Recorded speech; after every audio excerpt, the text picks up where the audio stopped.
So just in case you don't know, I'm Richard Higgs, but I guess you do know that since you've turned up to a seminar finally. First of all, I wanted to start with the most obvious question, which would be, why is happiness important? Now that answer to that question depends particularly on how we define happiness, and I'll talk a little bit about that shortly. But at least some definitions of happiness essentially kind of reverse that question. They say, what is it that is important to us in life?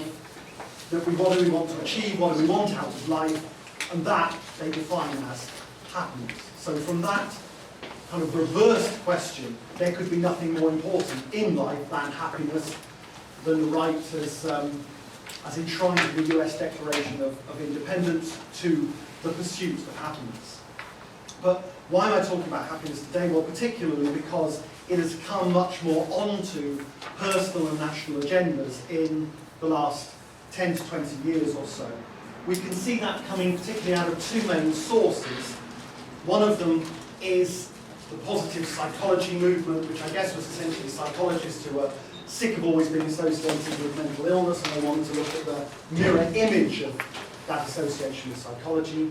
And the other main source has been economics, which has been starting to think about happiness as a national goal.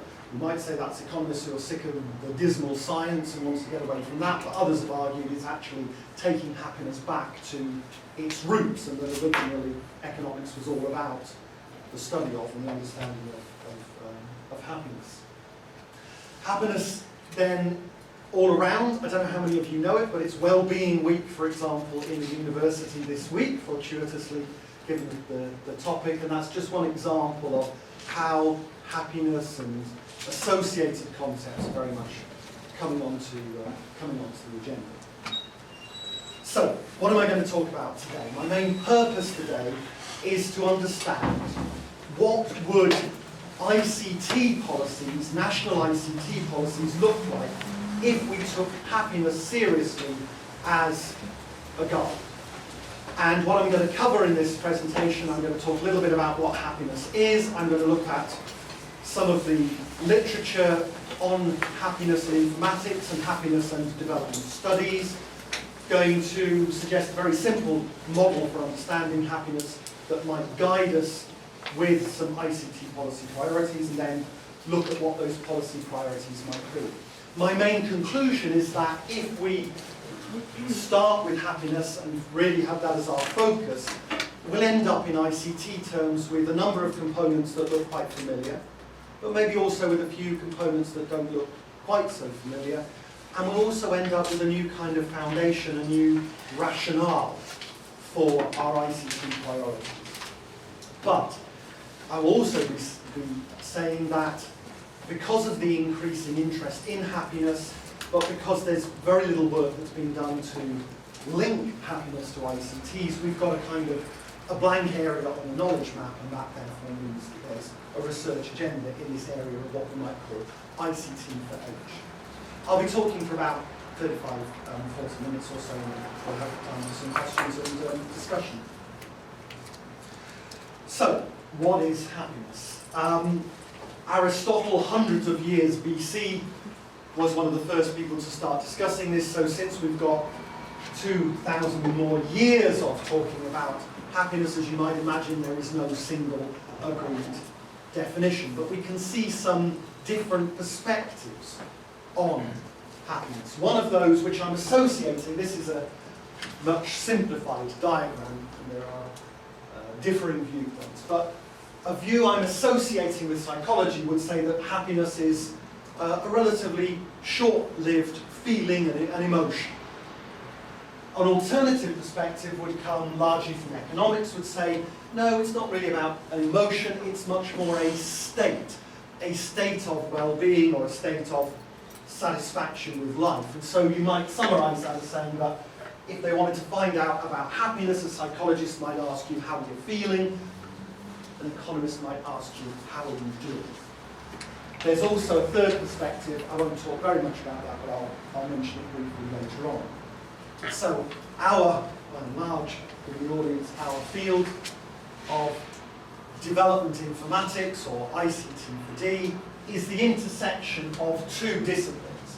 The discipline of informatics, the discipline of development studies. And each of those has tended to bring a slightly different perspective.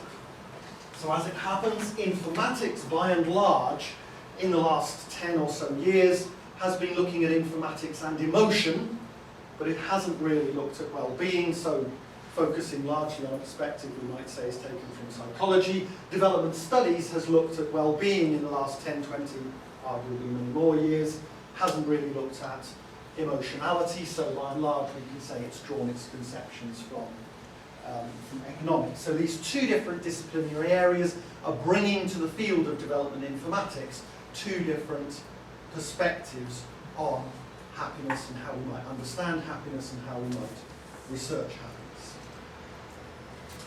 I'll start then with informatics first of all.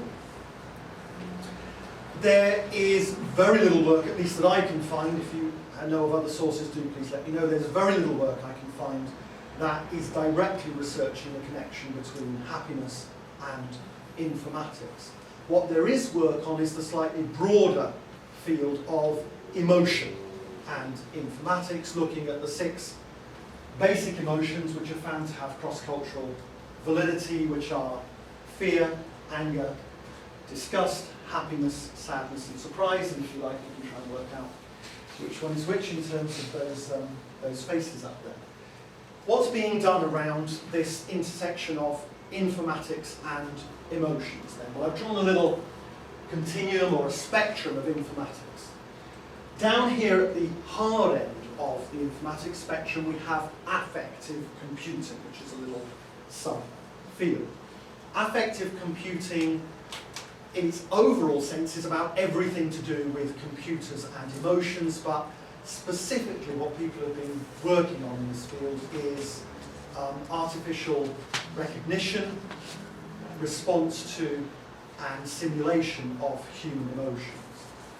There's only one piece of work I can find that's trying to push that specifically to look at happiness, and that's the work of a Taiwanese group on what they've coined orange computing, orange being the colouring stages that are associated with happiness and associated with love, and they've written a paper doing a simple architecture of a happiness enhancing information system.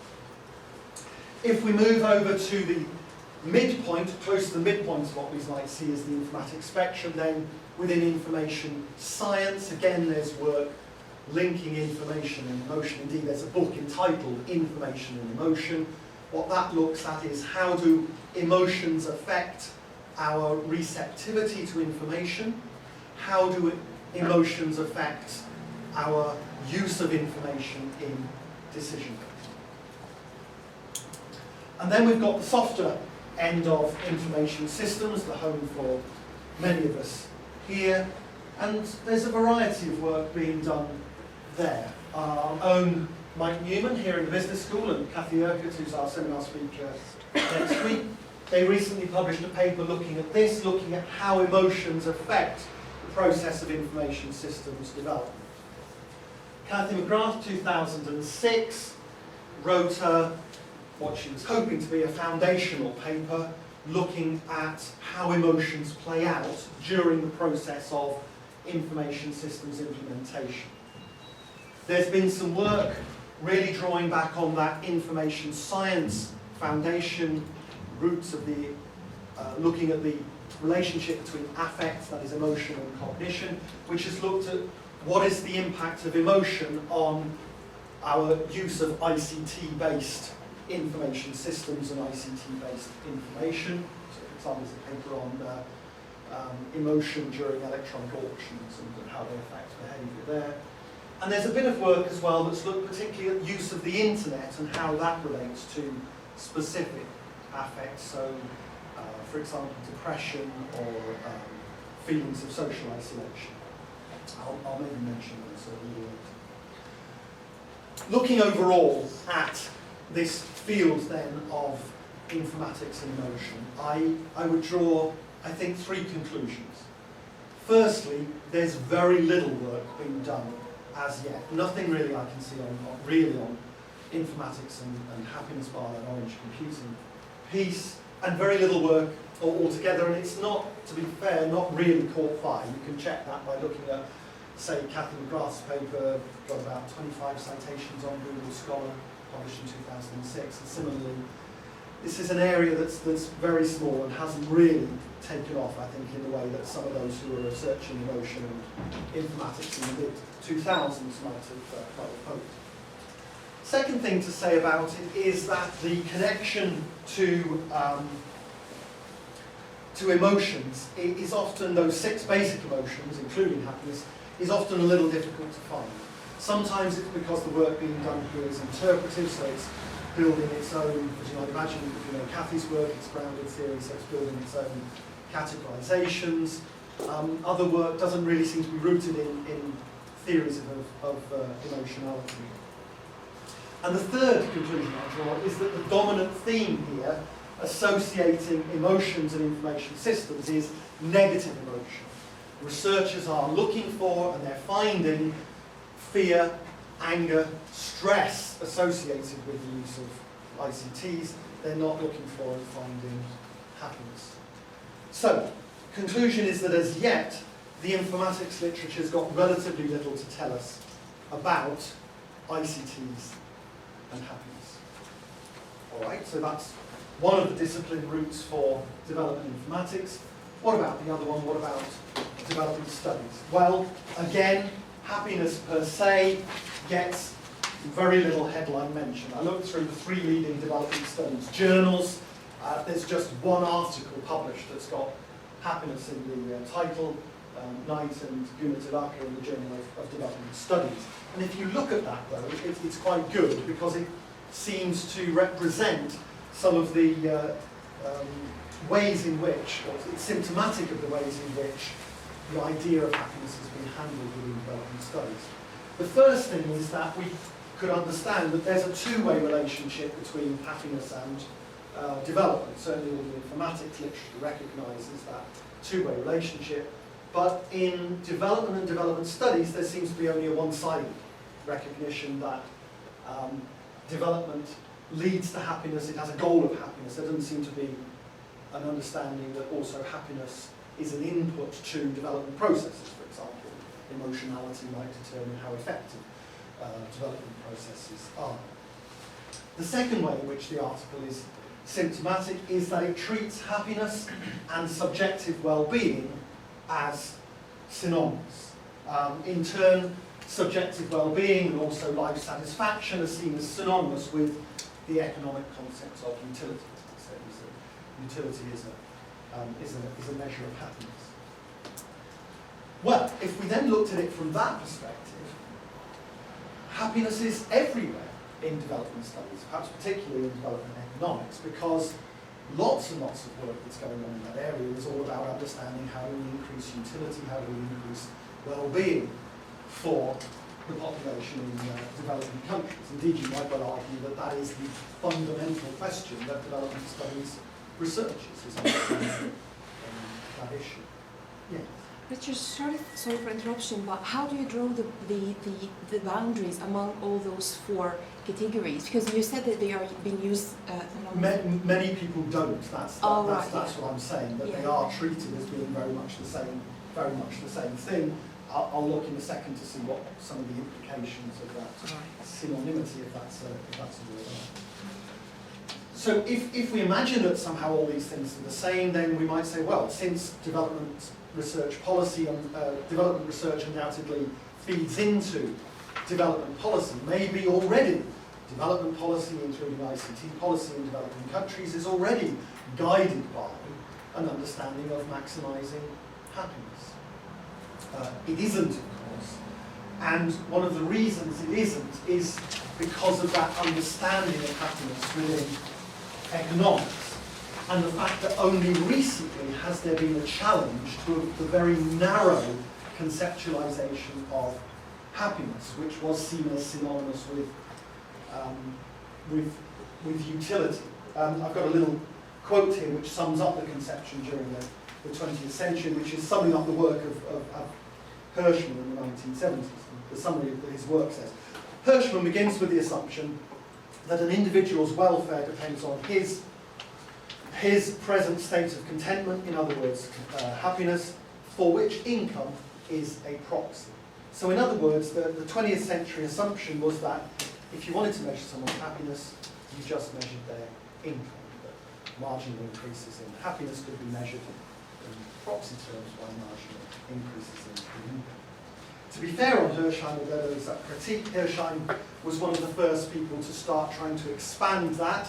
His work, for example, said that it's a little more complex than that greater levels of income inequality in a society lead to greater levels of unhappiness because of the way in which we compare ourselves to others. And from that initial start, there's been more and more and more work, particularly snowballing in the late 90s and 2000s, looking at the causes of happiness and unhappiness. And it's that model, I think, that can mainly help us to understand ICT policy priorities, development policy priorities more generally. I'm not going to discuss all of that individual research now, but I'm just going to sort of refer to it when I talk about the implications for ICTs. I did just want to say something about why these changes have happened. One of the reasons is because of changes in research methods. There are four main ways you can think of measuring happiness, or trying to measure happiness. One is neurophysiological, particularly brain cells. That's only been possible very recently. The second way is observational, so just looking at people's faces, at their vocal, at their gestural cues. The third way is subjective reporting, in other words, basically asking someone, how happy are you? And the fourth way is proxy, which is measuring something which you correlate with happiness. Now, each one of those four ways of measuring has got some shortcomings. Neurophysiology, fairly obviously, because you have to get someone into a brain scanner in order to do the research, which is pretty difficult. There are other physiological measures you can make, kind of blood pressure or heart rate, but those tend to be quite good at measuring stress. They're not particularly useful for measuring happiness. Observational techniques, well, you tend to need to get somebody into a laboratory situation, video them, controlled experimental conditions. Self-reporting, asking people about happiness, that tends to work quite well over time, tends to work quite well within groups, but there are a number of arguments about how useful it is for measuring between groups, between countries. There's lots of discussion, for example, languages, in addition to English, may understand this, lots of arguments, even at a very basic level, does the word happiness even translate properly out of English into other languages? So there's a number of problems with those three ways of measuring happiness, but probably the greatest problem is with the fourth way of measuring it, which is by proxy measure. Because the problem with proxies is it depends on the assumptions that you've been making, and the main assumption that was being made in the 20th century was that income is a good proxy for happiness. Now, I already mentioned Hirschheim's work, which said, well, that doesn't seem to be quite right, and at about the same time, a little bit later on, emerged the still debated so-called Easterlin paradox. And the Easterlin paradox is that if you look at the US and arguably if you look at other countries in the global north, over the past 50 to 60 years, income per capita has risen very steeply, happiness has flattened, essentially. The reason for that is argued adaptation of expectations and also this notion of comparison with others, so that we focus on relative income rather than on absolute levels of income. And that paradox came to light, therefore, due to people like Easterlin, due to people like Hirschheim, due to people like, say, in the UK, Richard Layard, who's most heavily associated with this challenge to orthodox economics, this new bunch of happiness economists who said, we've got to move on from this single proxy measure and saying that there's objective utility that's measurable outside, to this notion of multiple means of self-reporting of subjective well-being. Though, to be fair, many economists would say that there are objective bases for that based on the neurophysiological evidence. Now, I'm not going to talk, so if you like, there's two stages. 20th century orthodox economics, probably before as well, forgotten about happiness, or rather thought happiness was income. 1980s, 90s, gathering speed in the 2000s, the challenge, the happiness economists saying, well, there's a different perspective. Now, of course, any movement has a counter-movement, so there are also challenges to the happiness economists as well. One example being Amartya Sen, who, one of the chapters in his book, The Idea of Justice, deals in some detail with happiness. And I guess his main argument, which we could say comes out of this notion of philosophy, is that, well, it's a little unclear sometimes what his arguments are, but the roots, one may say, the roots of them go right back to Aristotle. Aristotle had this notion of, if I'm pronouncing it correctly, eudaimonia, which was really this sense of flourishing, or self-actualization, we might call it, and that's the kind of association that one might have. That's the notion he was looking at. I think, to be fair, Sen would say, well, happiness per se is something actually different and narrower than that, and therefore what I'm saying are the goals of life, the eudaimonia, is much broader than that. Other people say, actually, that is happiness, and that's how we should now be defining happiness in this rather Senian terminology. Aristotle, the eudaimonia, by the way, was in contrast to the more short-lived, pleasure-seeking philosophy of hedonism. So, as I say, I'm not going to go into that in great detail, but just to note, just as economics, happiness economics challenged orthodox economics, other economists have themselves challenged happiness. They've also, by the way, challenged us as philosophy the whole question of whether happiness is indeed the purpose of human life. All right, so that's the literature, that's the research, that's the those are the currents of ideas that are going on. At the same time, there was some real-world stuff going on as well, of which Bhutan is a key example, I would say. For those of you who don't know, Bhutan is a small, landlocked Himalayan kingdom that sits between India and China. And its objective is GNH, not GNP, gross national happiness rather than gross national product. That comes largely from the fact that the religion in Bhutan is Mahayana Buddhism, and many people have drawn parallels between Aristotelian philosophy and Mahayana Buddhism. GNH began in 1972 with something that was just an off-the-cuff, I think even unscripted remark by the king, just saying, well, we're in favour of gross national happiness, not gross national product. Nothing really very much happened to that during the 70s and during the 80s, but when these other broader currents started to flow, the positive psychology movement, the happiness economics movement, Bhutan, people in Bhutan remembered, the king has said that, and they started to look at what it might actually mean to have GNH. So it became a defining characteristic of national policy. It then became a defining characteristic, you might say, of Bhutanese national identity, to the extent now, for example, they're lobbying in the United Nations for happiness to be ratified as a core development goal. The way they translated, I should just say who these people are, by the way. This is an opening of an IT park in Bhutan. Queen Mum, sister of the Queen. This is the Minister for Information and Communications. This is the Secretary of the Chief Civil Service for the Ministry as well. So they've translated GNH into what they call 4 pillars. Economic growth, cultural preservation, environmental sustainability, and good governance.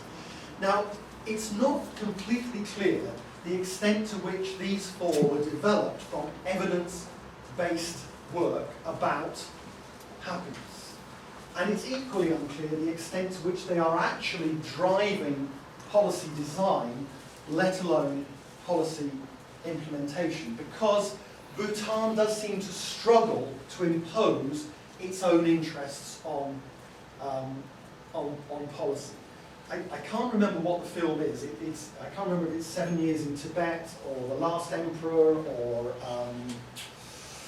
oh gosh, or maybe the last Samurai. It's one of those films I have in the back of my mind which instantly came to me, the image, if not the name of the film, when I was in Bhutan, because the image you have of Bhutan is that stereotype of the small country during the years of colonial adventure, with foreign advisors whispering into the ears of ministers who themselves are not particularly worldly wise. As a result of which, as I say, that's why Bhutan, although it has these ideas, putting them into practice is very difficult. As an example, I was there giving them advice about ICT policy, but the Singapore government came in and offered to send a whole team over there for free to offer them consulting on how to design their ICT policy. Of course, it was the Singapore team who kind of got the gig, and it's they who are now setting the priorities for ICT policy in Bhutan without, I'm guessing, any more thought to gross national happiness. But anyway, whilst I did have the ear of the minister and of the secretary, what was it that I was whispering? This was the model that I used, taking from economic studies which look at the causes of happiness. Now, admittedly, of course, there are local variations, but there does seem to be quite a lot of cross-cultural validity to the work that looks at what causes happiness, what causes unhappiness, and then dividing it out into this model, therefore, of priorities we might set for ICT. I'm not going to talk very much about the sort of technology priorities, what technology infrastructure should we be prioritising. Those questions, I think, are too sort of foundational and many other broader global forces determining. So I'm going to talk, just as I finish here, about the applications and a little bit about the process priorities for ICTs. Just before I do that, I will note that there are many substrates of happiness that ICTs seem to have very little to do with. If you do studies of what makes people happy, genetics, personality, age, spirituality, many features like that determine significant amounts of how happy you are. So our ability to make a difference to happiness through any particular intervention may be relatively marginal. But nonetheless, we can probably do something. So first of all, what does research tell us about causes of happiness in societies? Meaningful employment and income.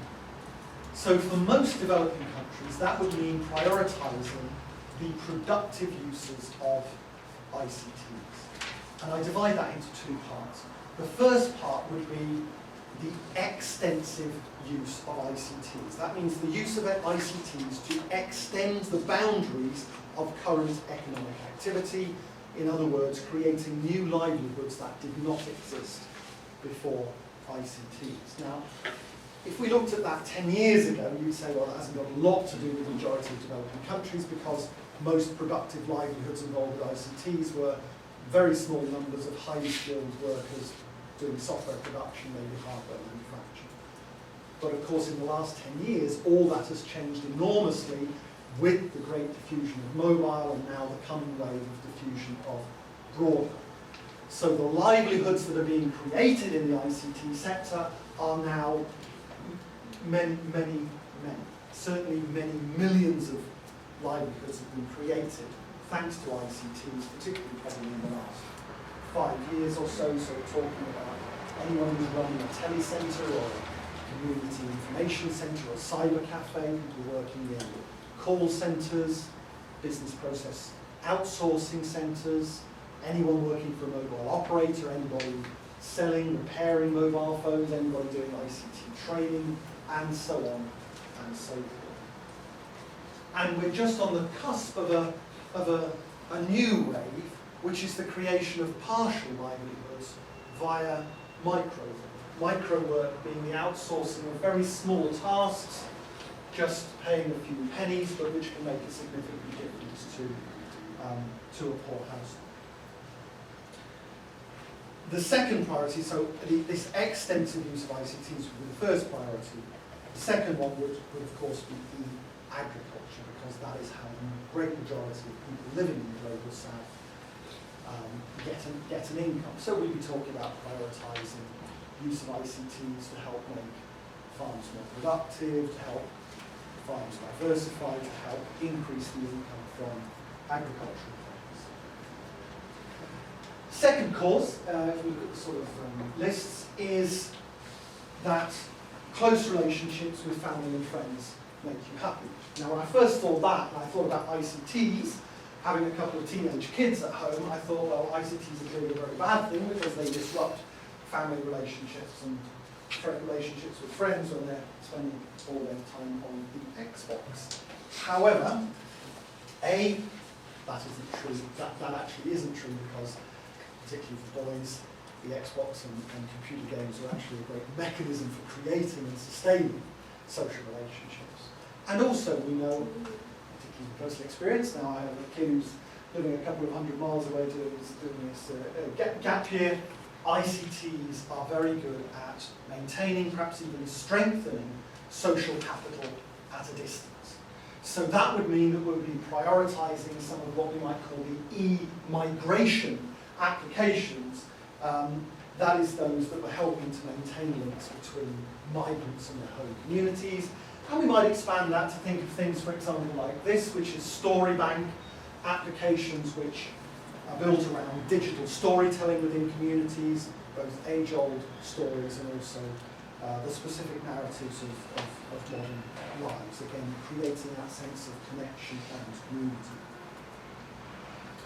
We can recognise that helping others is a key source of happiness, and that means we should be bringing to the fore the kind of e-volunteering, e-assistance, e-mentoring applications that have somewhat languished at the sidelines of digital economy discussion.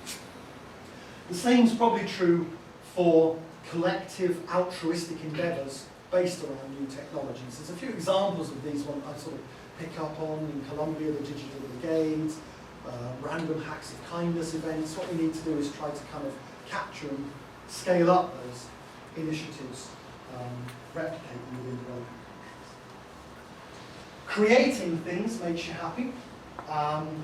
Creating something of your own. Again, 10 years ago, thinking about creating things with ICTs, well, we've just been talking about largely people in the rich countries or a very small skilled elite. But of course, that's no longer true. ICTs are a key means, perhaps the key means and medium for creativity in the 21st century, and they are creative tools that are now falling into the hands of the majority of the world's population. So maybe if not quite now, then certainly very soon, poor communities, the bottom of the pyramid, are going to be using ICTs to create documents and videos and photographs and music and games and so on and so forth. I think we've probably made a couple of mistakes in ICT4D around this so far. First of all, to think of such activities as trivial, taking photographs, making videos, making music.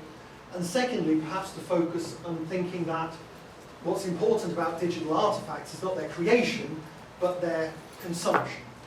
But if we took a happiness perspective, that might turn round those things, and we might end up with something like Brazil's Pontos de Cultura, which takes on some of these ideas and which has a vision of creative and economically productive use of ICTs. Those then some of the causes of happiness. I'm sure you may know others that we could add on to the list. Turning to the flip side then, what about causes of unhappiness? Number one on the list is unemployment. I've already discussed that really. Number two on the list, the list, by the way, I remember many different lists, but one of the ones I'm referring to, many of you may have heard of it, is the Holmes-Rahe, which is very well-known psychology scale of life stresses. If you look at the Holmes-Rahe scale, unemployment is number one. Poor health, death of a close family member are second and third on the list. Well, yeah, ICTs and health is already very much on the agenda in developing countries. We might want to say we would want to push it up a little bit more if we took a happiness as our guiding principle.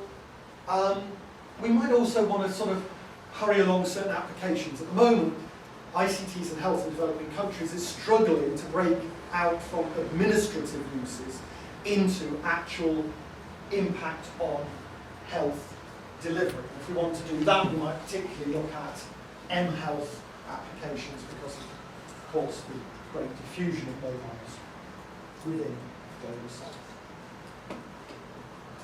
ICTs have got a critical role to play in disaster response by saving lives, therefore they help to contribute to gross national happiness. I think a happiness agenda might add a couple of amendments to this notion of ICTs and disaster response. First of all, it would probably broaden it out to disaster management. So longer term recovery and reconstruction, because clearly we can understand links to happiness there, and also pre-disaster preparedness and early warning, because again that's probably better at saving lives than disaster response. And secondly, we might expand the notion, because many of the disasters in developing countries, whether monsoon floods or landslides or glacial lake bursts, all of those are actually linked to the climate, and they're being exacerbated by climate change.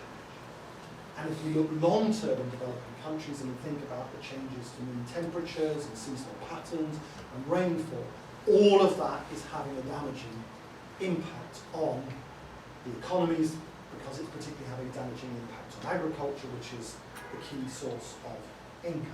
So all of that means climate change disasters have the potential to create serious longer-term unhappiness.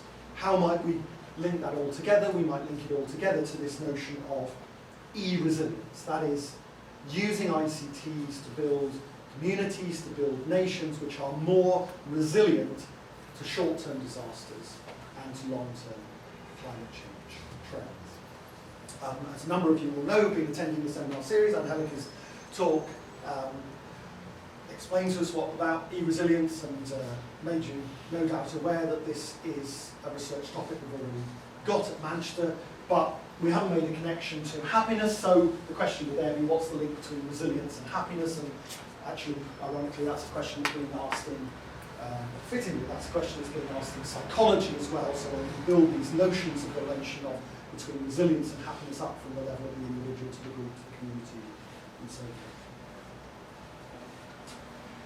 If we empower people using ICTs, we empower them to do good things, but unfortunately we also empower them to do bad things as well. And there is evidence that pornography, online gambling, computer crime lead to more unhappiness than happiness. So it seems that a kind of watchword for developing countries should be regulated empowerment. That they shouldn't be afraid to block and to control, they shouldn't be afraid to get internet service providers involved and to co-regulate, taking action against those who misuse. One of the great difficulties, of course, is that government oversight of ICTs has got quite a bad name. Think of Evgeny Morozov's book, The Net Delusion, and also that bad things on the internet, unfortunately, tend to make quite large amounts of money, and money corrupts. So it's going to be very difficult, even for countries like Bhutan, which managed to keep TV out of the country right throughout the 20th century and still manages to ban tobacco and ban plastic bags and so on. Even for countries like Bhutan, that's going to be difficult despite the connections to unhappiness. Okay, and lastly, we know that an actuality or a perception of social exclusion fosters unhappiness. So what would that mean? Well, it would probably mean driving ICTs relentlessly to the poorest community members, universal service funds, and it would mean looking at some of the categories of citizens who are most excluded in many countries. The elderly, the disabled, prisoners. As an example, prisoners. Thailand, because of its Buddhist foundations, has also put happiness on the agenda to shape policy, and it came up with an IT for inmates initiative as a result of doing that, trying to improve the aspirations and the prospects of the country's business.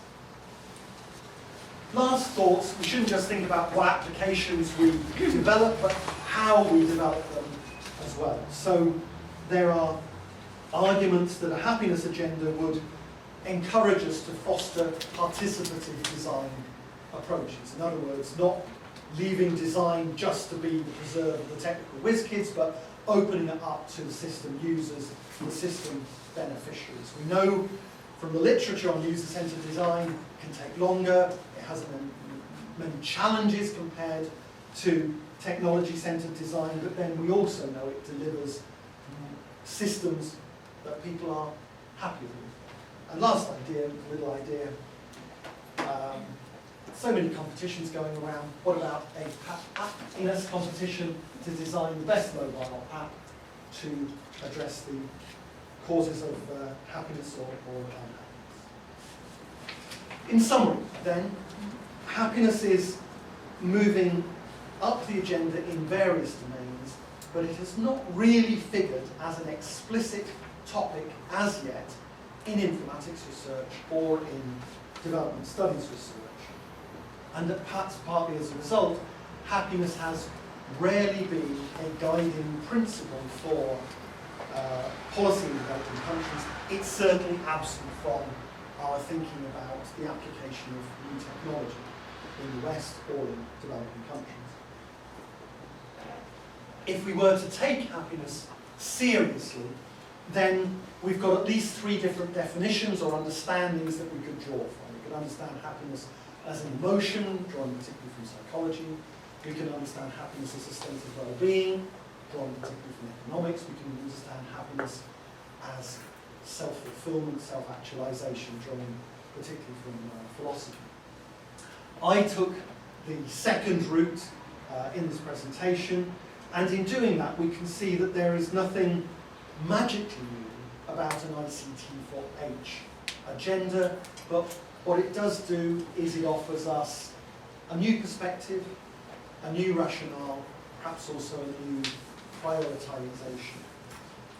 But we still know next to nothing about happiness and ICTs. That, of course, is wonderful news because we're an academic audience, and that means there's a research agenda. And so I wanted to leave you with some of the questions we might try to answer if we were going to follow an ICT for Age research agenda. On ethics, should happiness be the guiding principle for life, policy, ICT applications? How best should we understand happiness in relation to ICTs in developing countries? How should we understand the relations between happiness and development, happiness and ICTs, happiness, ICTs and development? Analytically, what are the specific substrates of happiness in particular communities, in particular regions? What's the relationship of ICTs to those? What is the impact, if any, of ICT applications on individual, group, community, national happiness?